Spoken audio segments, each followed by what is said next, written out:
ampon sa katawan ng anak ko. Sino ba ang naglagay sa posisyon na yun? Hindi ba't ikaw? Galit na sinabihan ni Aling Esang si Andres na hindi man lang niya sinabi sa kanya na ang nag-ampon kay June ay masamang tao, na agad namang nagpaliwanag ang binata na hindi niya alam kung papaano niya ito sasabihin sa kanya at sinisisi niya ang sarili niya dahil nahuli siya sa pagsagip sa kanyang kapatid kaya niyakap din ng lola niya.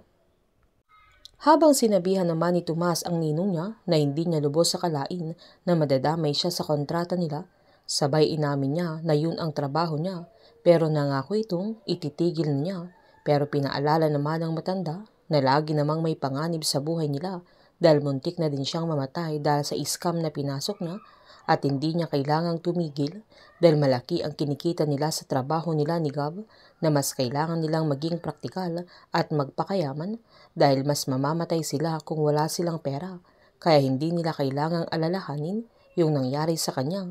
Nabuti na lang meron ng asawa niya na si Gab ang tinutukoy niya na siya ang nagligtas sa kanya, na hindi lang maganda kundi matalino pa, kaya nagnitian ang dalawa. Sinabihan ni Tomas ang ninong niya na magpahinga muna ito, sabay lapit kay Gab at hinawakan niya yung kamay ng dalaga at nagpasalamat ito, na agad namang tinanong ni Gab kung okay na siya, kaya agad namang tumango si Tomas. Habang pinuntahan naman ni Andres si Miguel na nagbabantay sa labas ng bahay nila para sabihang magpahinga muna ito, na agad namang sinabihan ni Miguel na hindi pwede, lalo't nangako siya kay Greg na hindi niya ito iiwan. Pinasigurado naman ng binata na okay na siya at kailangan din niyang umuwi para makapagpahinga na din.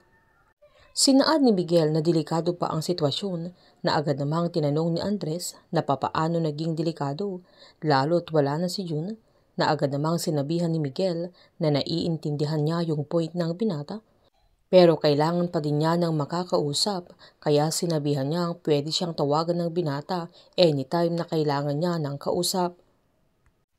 Agad namang kinumusta ni Greg si JB nang magising na ito, kaya inamin niyang hirap pa siya, sabay tinanong niya kung ano na ang nangyari sa kontrata nila.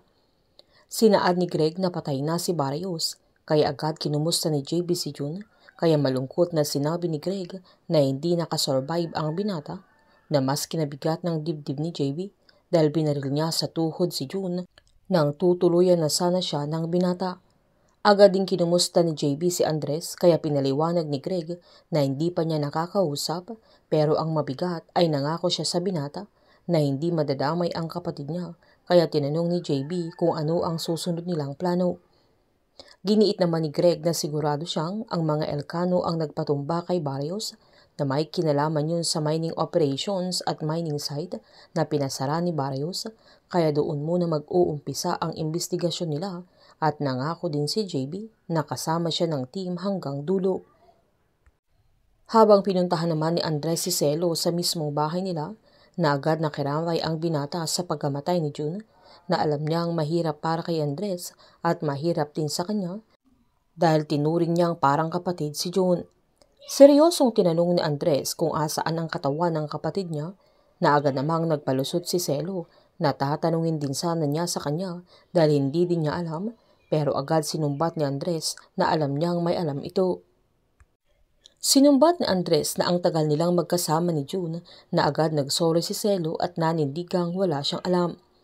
Dahil dito ay nagalit si Andres, kaya nasigawan niya si Celo at sinad niyang gusto niyang bigyan ng maayos na libing ang kanyang kapatid, kaya sinabihan ni Celo na may tatawagan lang siya.